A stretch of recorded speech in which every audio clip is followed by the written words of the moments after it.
Middle east में छिड़ी जंग अब ऐसा मोड़ ले चुकी है जहां हमले करने वाला ही बैकफुट पर है। अमेरिका इजराइल ने ईरान को घुटनों पर लाने की मंशा से हमला शुरू किया था, लेकिन हालात उल्टे पड़ गए। ईरान लगातार पलटवार कर रहा है। वही होर्मुज़ का रास्ता बंद होने से तेल बाजार में भूचाल है। दुनिया भर में ऊर्जा संकट की आशंका बढ़ गई है और सबसे बड़ा झटका खुद अमेरिका की अर्थव्यवस्था को लगा है। अब हालात ये हैं कि अमेरिकी राष्ट्रपति ट्रंप खुद जंग रोकने के लिए, रुकवाने के लिए मध्यस्थता तलाश रहे हैं। यहां तक कि ट्रंप अपने विरोधी रूसी राष्ट्रपति पुतिन से बातचीत कर जंग खत्म करने का रास्ता पूछ रहे हैं। एक रिपोर्ट आपको दिखाते हैं।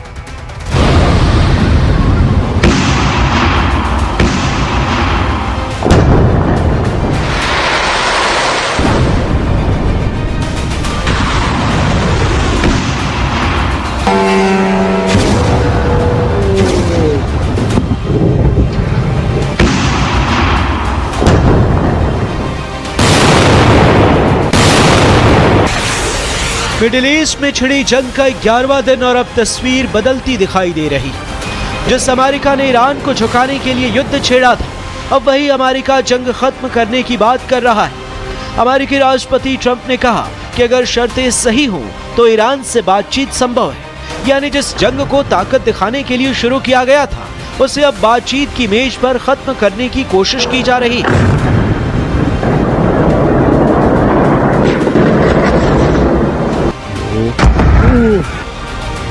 दरअसल ईरान के लगातार पलटवार ने अमेरिका की रणनीति को झटका दिया है। ईरान ने अमेरिकी सैन्य ठिकानों पर कई हमले किए, जिससे जंग का दायरा और खतरा दोनों बढ़ गया। ईरान ने साफ संदेश दिया है कि जंग अमेरिका ने शुरू की थी, लेकिन इसका अंत हम तय करेंगे। यानी तेहरान अब किसी दबाव में झुकने के मूड में नहीं है। वही इस जंग का सबसे बड़ा असर दुनिया की तेल सप्लाई पर पड़ा है। होर्मुज़ जल डमरू मध्य का रास्ता बंद होने से ग्लोबल ऑयल मार्केट में अफरा तफरी है। तेल की कीमतें 2022 के बाद सबसे ऊंचे स्तर पर पहुंच गई हैं। कई देशों में पेट्रोल और गैस की कीमतों को लेकर हाहाकार मच गया है और इसका सबसे बड़ा आर्थिक झटका खुद अमेरिका को लग रहा है।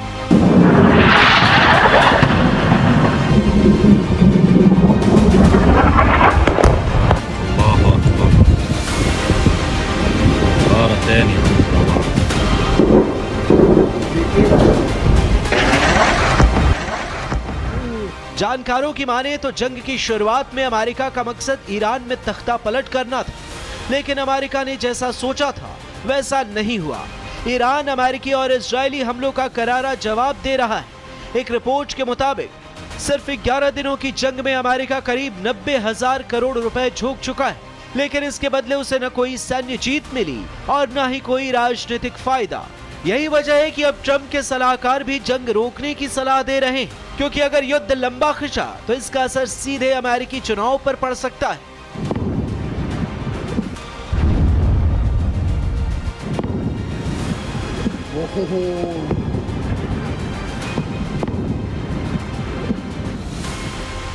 यही वजह है कि अब ट्रंप जंग रोकने के लिए दुनिया भर में विकल्प तलाश रहे हैं।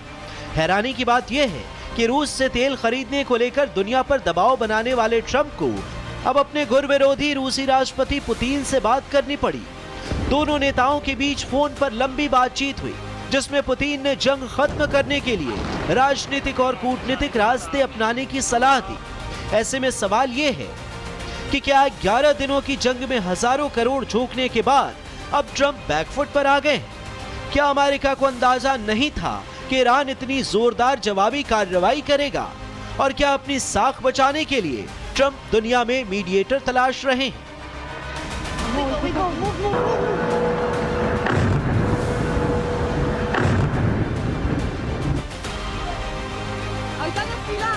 क्योंकि जिस प्लान के तहत अमेरिका ने युद्ध शुरू किया था, वो अब तक पूरी तरह फेल होता दिख रहा है। अमेरिका को उम्मीद थी कि हमले के बाद ईरान में तख्ता पलट हो जाएगा, लेकिन खुफिया रिपोर्ट्स ने साफ कर दिया है कि ऐसी कोई संभावना नहीं। उसके उलट ईरान की सरकार और सेना दोनों पहले से ज्यादा आक्रामक दिखाई दे रही है। ईरान के विदेश मंत्री ने भी कहा है कि अमेरिका को भ्रम था कि युद्ध शुरू होते ही ईरान झुक जाएगा, अब अमेरिका दूसरे प्लान के जरिए जंग जीतना चाहता है, लेकिन उसमें भी अमेरिका को कामयाबी नहीं मिलने वाली। They failed. They thought that in a matter of 2 or 3 days they can go for a regime change, they can go for a rapid, clean victory, but they failed. And now they are trying other plans. They have any realistic, end game in their mind. They have just started to attack us blindly.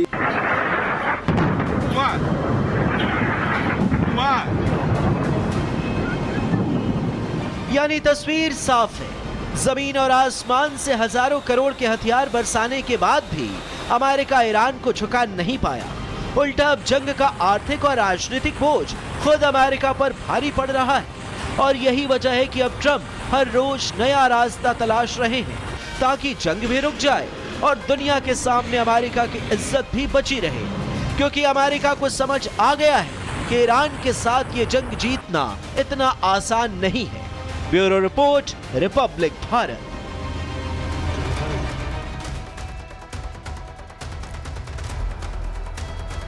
Middle east में जारी तनाव के बीच दुनिया की सबसे अहम तेल lifeline फिर से चर्चा में है। यह लाइफलाइन है स्ट्रेट ऑफ हॉर्मुज़।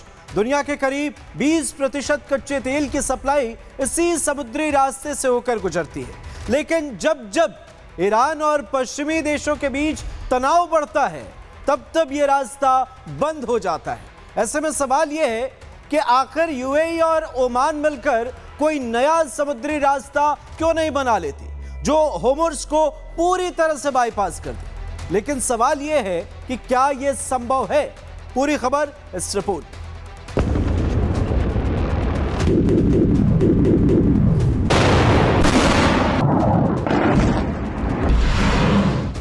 फारिस की खाड़ी और अरब सागर के बीच स्थित स्ट्रेट ऑफ हॉर्मुज़ दुनिया का सबसे अहम समुद्री चेक पॉइंट माना जाता है। ये वही संकरा रास्ता है जिससे होकर दुनिया के लगभग 5वें हिस्से का कच्चा तेल गुजरता है और एशिया समेत कई देशों तक पहुंचता है। तेल टैंकर इसी रास्ते से निकलकर अलग अलग देशों की रिफाइनरियों तक पहुंचते हैं और फिर वही तेल पेट्रोल डीजल बनकर हमारी गाड़ियों तक आता है। लेकिन इस समुद्री रास्ते की सबसे बड़ी कमजोरी इसकी संकीर्णता है। जहां ये सबसे संकरा है वहां इसकी चौड़ाई करीब 39 किलोमीटर रह जाती है और जहाजों के लिए असली इस्तेमाल का रास्ता सिर्फ 6 मील यानी करीब 11 किलोमीटर का है। इसी रास्ते से दुनिया के सबसे बड़े तेल के टैंकर गुजरते हैं। यही वजह है कि जब भी ईरान और पश्चिमी देशों के बीच तनाव बढ़ता है पूरी दुनिया की नजर इसी रास्ते पर टिक जाती है, क्योंकि हॉर्मुज़ बंद होने से वैश्विक तेल की सप्लाई पर सीधा असर पड़ता है। इसी वजह से अक्सर ये सवाल उठता है कि आखिर यूएई और ओमान मिलकर इसका कोई विकल्प क्यों नहीं तैयार करते। पहली नजर में ये आइडिया आसान लगता है। नक्शे को देखें तो लगता है कि ओमान के मुसंदम प्रायद्वीप को काटकर एक नई नहर बनाई जा सकती है जिससे जहाज सीधे अरब सागर से निकल जाएं, लेकिन हकीकत में यह काम बेहद कठिन है। दरअसल ये इलाका सामान्य रेतीली जमीन नहीं है, यहाँ फैली है हज़र माउंटेन नाम की कठोर पर्वत श्रृंखला। भूवैज्ञानिकों के मुताबिक ये पहाड़ 9 से 10 करोड़ साल पुराने हैं। इनमें बेहद कठोर चूना पत्थर और डोलोमाइट की चट्टानें हैं। कई जगह ये पहाड़ सीधे समुद्र से जुड़ते हैं और इनकी ऊंचाई सैकड़ों मीटर है। अगर यहाँ नहर बनती है तो इंजीनियरों को करीब 60 मील तक पहाड़ों को काटना पड़ेगा, यानी सिर्फ खुदाई नहीं बल्कि विशाल चट्टानी पर्वतों को हटाना होगा। विशेषज्ञों के मुताबिक इस तरह की परियोजना पर करीब 200 अरब डॉलर तक का खर्चा आ सकता है। सिर्फ तकनीकी मुश्किलें ही नहीं बल्कि राजनीतिक चुनौतियां भी कम नहीं, क्योंकि हॉर्मुज़ के उत्तरी हिस्से पर ईरान का नियंत्रण है। हॉर्मुज़ ईरान के लिए एक बड़ा राजनीतिक हथियार है। अगर यहाँ कोई नया जलमार्ग बनता है जिससे खाड़ी का तेल सीधे अरब सागर पहुंचे तो इससे पूरे क्षेत्र का शक्ति संतुलन बदल सकता है। एक और विकल्प भी चर्चा में आता है, वो है अबू धाबी से सुहार तक नई नहर बनाने का विचार। अगर ये नहर बनती है तो जहाज सीधे फारिस की खाड़ी से निकलकर अरब सागर तक पहुंच सकते हैं और हॉर्मुज़ को पूरी तरह बाईपास कर सकते हैं। लेकिन इस रास्ते की लंबाई करीब 300 से 350 किलोमीटर होगी। तुलना करें तो स्वेज नहर की लंबाई लगभग 193 किलोमीटर है, जबकि पनामा नहर करीब 82 किलोमीटर लंबी है। यानी अबू धाबी से सोहार तक की नहर कहीं ज्यादा बड़ी परियोजना होगी। इतनी लंबी नहर बनाने के लिए न सिर्फ पहाड़ों को काटना होगा, बल्कि समुद्री धाराओं, ज्वार और जलस्तर के अंतर को भी नियंत्रित करना होगा। इसके लिए विशाल लॉक सिस्टम और जल प्रबंधन ढांचे बनाने पड़ेंगे, जिससे इस परियोजना की लागत सैकड़ों अरब डॉलर तक पहुंच सकती है। यानी कागज पर भले ही होर्मुज को बाईपास करने का आइडिया आसान लगता हो, लेकिन जमीन पर यह भूगोल, इंजीनियरिंग और राजनीति तीनों की सबसे कठिन पहेली बन जाता है। और जब तक इसका हल नहीं निकलता, तब तक दुनिया की ऊर्जा सप्लाई की सबसे बड़ी नब्ज बनी रहेगी straight of Hormuz. Bureau report, Republic Bharat. Middle east में बारूद की गंध और आसमान से बरसती मिसाइलों ने दुनिया को दहला दिया है। एक तरफ इजराइल और अमेरिका मिलकर ईरान पर हमला कर रहे हैं, तो दूसरी तरफ इस महायुद्ध की आग अब लेबनान तक पहुंच चुकी है। लेबनान की राजधानी बेरूत धमाकों और धुओं से घिरी है। सवाल यह है कि आखिर इजराइल को बेरूत पर दोबारा हमला क्यों करना पड़ा? हिजबुल्लाह के दर्जनों टॉप कमांडरों को मौत की नींद सुलाने के बावजूद संगठन अभी भी जिंदा कैसे है? और इजराइल को फिर से बेरूत पर बम क्यों बरसाने पड़ रहे हैं? सवाल है कि क्यों हिजबुल्लाह को पूरी तरह से खत्म नहीं कर पा रहा है इजराइल। एक रिपोर्ट दिखाते हैं।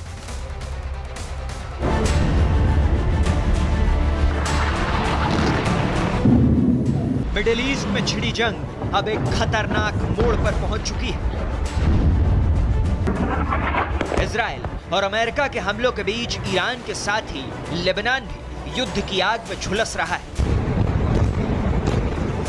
लेबनान की राजधानी बेरूत पर इजरायली हमलों ने भारी तबाही मचाई, लेकिन सबसे बड़ा सवाल यही कि आखिर बेरूत ही बार बार इजराइल के निशाने पर क्यों आता है? दरअसल इसकी सबसे बड़ी वजह है हिजबुल्लाह। हिजबुल्लाह सिर्फ एक आतंकी संगठन नहीं, बल्कि लेबनान के भीतर एक स्टेट विद इन स्टेट, यानी राज्य के भीतर राज्य की तरह काम करता है। हिजबुल्लाह के पास अपनी सेना है, हिजबुल्लाह के पास अपनी राजनीतिक पार्टी भी है, हिजबुल्लाह के पास अपनी खुद की खुफिया एजेंसी तक है। यही वजह है कि हिजबुल्लाह को खत्म करना किसी एक संगठन को खत्म करने जैसा नहीं, बल्कि एक पूरे के पूरे नेटवर्क को खत्म करने जैसा है। क्योंकि हिजबुल्लाह की सबसे बड़ी ताकत है उसकी भूमिगत सुरंगों का जाल। दक्षिणी लेबनान में सैकड़ों किलोमीटर की लंबी सुरंगें बनाई गई हैं। इन सुरंगों में हथियार हैं, मिसाइलें हैं और लड़ाके छिपे रहते हैं। ये सुरंगें इतनी गहरी और जटिल हैं कि हवाई हमलों का असर भी इन पर नहीं होता। इन सुरंगों को पूरी तरह नष्ट करना लगभग नामुमकिन है। यही वजह है कि इजराइल के हमलों के बावजूद हिजबुल्लाह का नेटवर्क जिंदा है। दूसरी बड़ी वजह है ईरान का समर्थन। हिजबुल्लाह को लगातार आधुनिक हथियार, मिसाइल टेक्नोलॉजी और भारी आर्थिक मदद ईरान से मिलती रहती है। जानकारों की माने तो जब तक ये सप्लाई लाइन चालू है, तब तक हिजबुल्लाह को पूरी तरह खत्म करना बेहद मुश्किल है। इजराइल का दावा है कि हिजबुल्लाह के असली कंट्रोल सेंटर बेरूत के रिहायशी इलाकों के नीचे बने बंकरों में, खासतौर पर बेरूत का दहिया इलाका हिजबुल्लाह का सबसे बड़ा गढ़ यही माना जाता है। यहीं से मिसाइल ऑपरेशन, ड्रोन प्रोडक्शन और सैन्य रणनीति तैयार की जाती है। इजराइल का मानना है कि जब तक इन ठिकानों को खत्म नहीं किया जाएगा, तब तक हिजबुल्लाह का खतरा बना रहेगा। इजराइल ने पिछले साल जून 2025 में भी बेरूत पर बड़े हमले किए थे। उस दौरान इजराइल ने दावा किया था कि उसने हिजबुल्लाह के करीब 60 कमांडरों को मार गिराया है और कई ठिकानों को नेस्तनाबूद कर दिया है। इसके बावजूद यह आतंकी संगठन खत्म नहीं हुआ, क्योंकि हिजबुल्लाह सिर्फ एक सैन्य ढांचा नहीं, बल्कि एक विचारधारा भी है। एक कमांडर के मारे जाने के बाद दूसरा तुरंत उसकी जगह ले लेता है।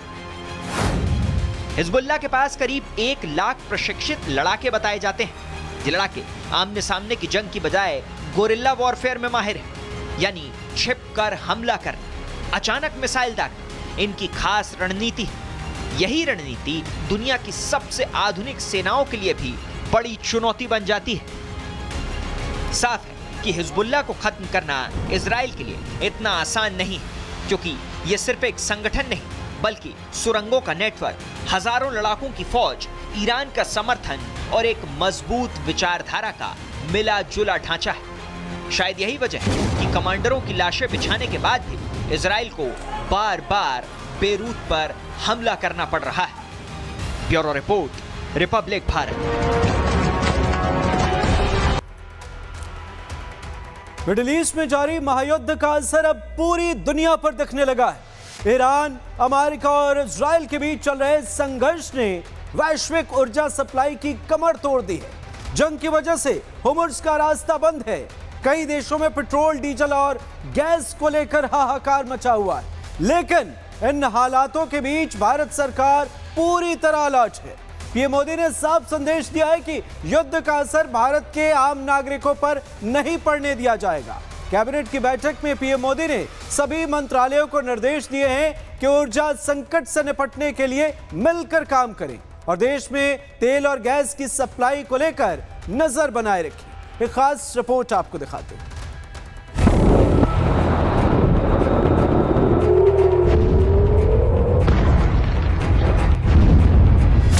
मिडिल ईस्ट में बढ़ती जंग और दुनिया भर में गहराता ऊर्जा संकट। ईरान, अमेरिका और इजराइल के बीच जारी टकराव ने वैश्विक तेल और गैस सप्लाई को झकझोर दिया है। जंग का सबसे बड़ा असर उस समुद्री रास्ते पर पड़ा है जिससे दुनिया के बड़े हिस्से को ऊर्जा मिलती है। स्ट्रेट ऑफ होर्मुज़ यानी होर्मुज़ का वो अहम रास्ता जहां से दुनिया के करीब 1/3 तेल टैंकर गुजरते हैं। लेकिन युद्ध के कारण इस रास्ते से सप्लाई पूरी तरह प्रभावित हो चुकी है, जिसके कारण कई देशों में तेल और गैस की भारी किल्लत पैदा हो गई।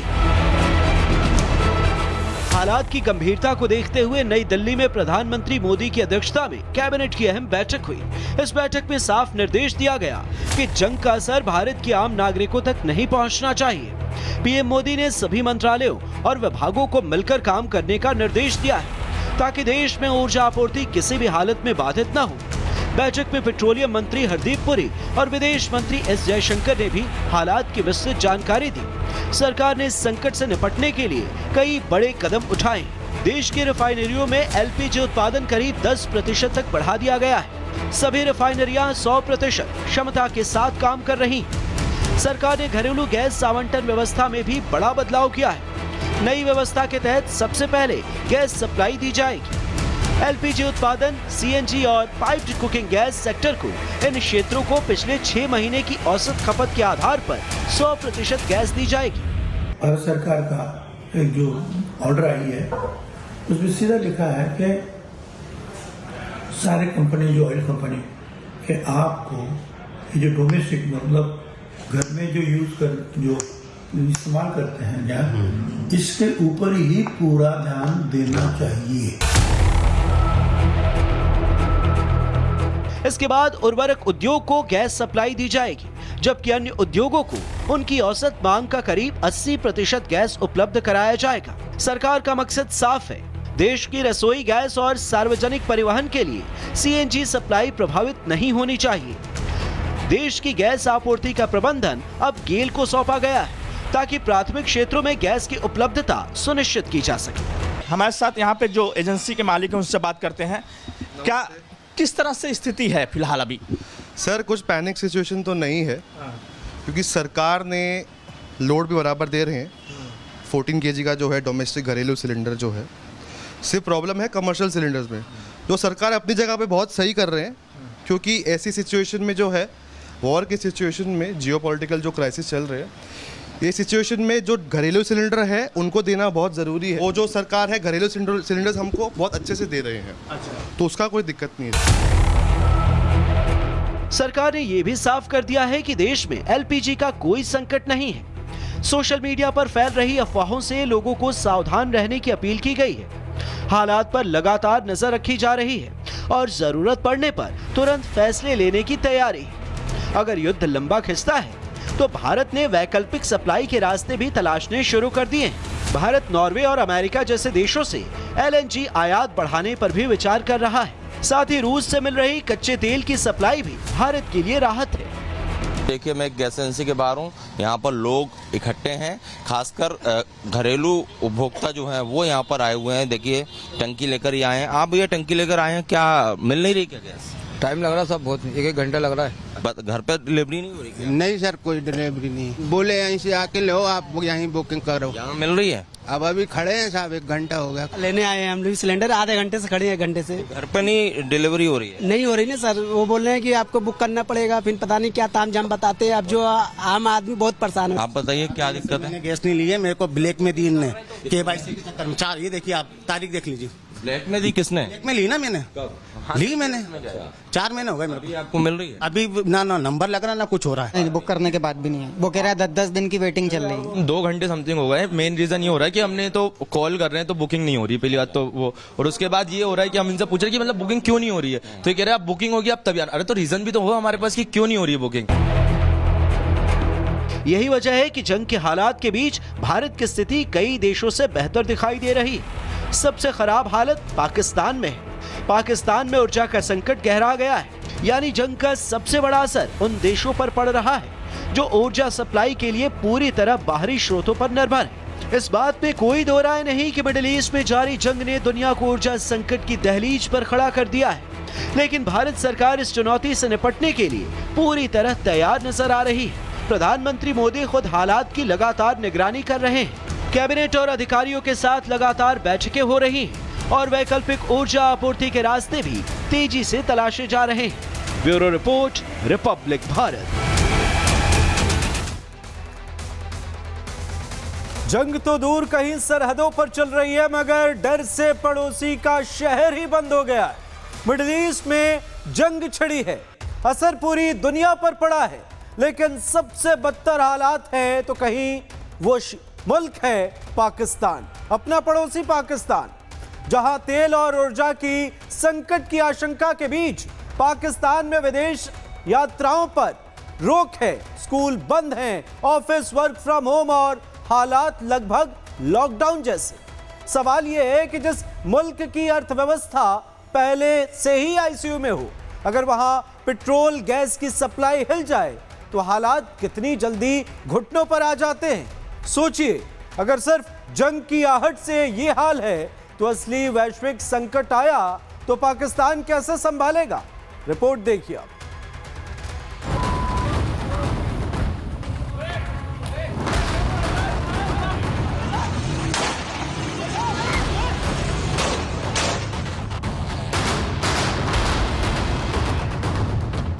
पाकिस्तान में लॉकडाउन लग चुका है। हफ्ते में सिर्फ 4 दिन दफातर खुलेंगे। तमाम स्कूलों को रवां हफ्ते के आखिर से 2 हफ्तों की छुट्टियां दी जा रही हैं। पाकिस्तान में रमजान के महीने में इफ्तारी पर भी रोक लगा दी गई। सरकारी इशाइयों और अफ्तार पार्टीज पर भी मुकम्मल पाबंदी आयद कर दी गई है। पाकिस्तान में अब लोगों को सैलरी भी नहीं मिलेगी। अरकान पार्लियामेंट की तनख्वाहों में से 25% कटौती की जा रही है। ये कोविड समय नहीं है, लेकिन पाकिस्तान में हाहाकार मचा है। हर तरफ हाय तौबा हो रहा है। किसी को कुछ समझ नहीं आ रहा, करे तो करे क्या। जंग ईरान और इजराइल में शुरू हुई, लेकिन तेल पाकिस्तान का निकल गया। पाकिस्तान के प्रधानमंत्री शहबाज शरीफ को कुछ समझ नहीं आ रहा, तेल संकट से निकले तो निकले कैसे। आनन फानन में शहबाज ने 15 ऐसे ऐलान किए जिसने पाकिस्तानियों का तेल निकाल दिया। अब आप एक एक करके पाकिस्तान के प्रधानमंत्री का ऐलान सुनिए, किस तरह से पाकिस्तानी पीएम सीना चौड़ा करके पाकिस्तान की दुर्दशा और बेबसी दुनिया को बता रहे हैं। पाकिस्तानी पीएम खुद कह रहे हैं अब गाड़ियों में तेल नहीं मिलेगा। नंबर 1, आइंदा 2 माह के लिए सरकारी महकमों की गाड़ियों को मिलने वाले तेल में 50% फिल फॉर कटौती की जा रही है। 2, आइंदा 2 माह के लिए तमाम सरकारी महकमों की 60% गाड़ियों को बंद किया जा रहा है ताकि तेल की बचत हो। ये तेल बचाने का शहबाज का तरीका है। पाकिस्तान के पेट्रोल पंप पर जनता मारामारी कर रही है, लेकिन कटौती सिर्फ तेल की कीमतों में ही नहीं की गई। अब शहबाज का अगला ऐलान सुनिए, जिसमें उसने सैलरी काटे जाने की भी बात कही। नंबर 3, आइंदा 2 माह के लिए काबीना के अरकान, वुज़रा, मशीरान और मावनीन खसूसी तनख्वाह नहीं लेंगे। नंबर 4, अरकान पार्लियामेंट की तनख्वाहों में से 25% कटौती की जा रही है। नंबर 5, 20 ग्रेड और इससे ऊपर के ऐसे अफसरान जिनकी तनख्वाह 3 लाख से जायद है, इनकी 2 दिन की तनख्वाह की कटौती करके अवामी रिलीफ के लिए, यानी आपकी रिलीफ के लिए इस्तेमाल की जाएगी। शहबाज तरह तरह के जुगत लगा रहे हैं, तेल बचाने के लिए ये सब किया जा रहा है, लेकिन शहबाज कितनी भी कोशिश कर ले, कितना भी जुगत कर ले, दिवालिया हो चुके पाकिस्तान का तेल तो पहले ही निकल चुका है। अब शहबाज ने अगला जुगत क्या किया वो भी आप सुनिए। पाकिस्तान में अब नेताओं के विदेश दौरे पर पाबंदी लगा दी गई। प्रधानमंत्री से लेकर मुख्यमंत्री तक अब घर बैठेंगे। अरे वाह, senior citizen special investment plan 100%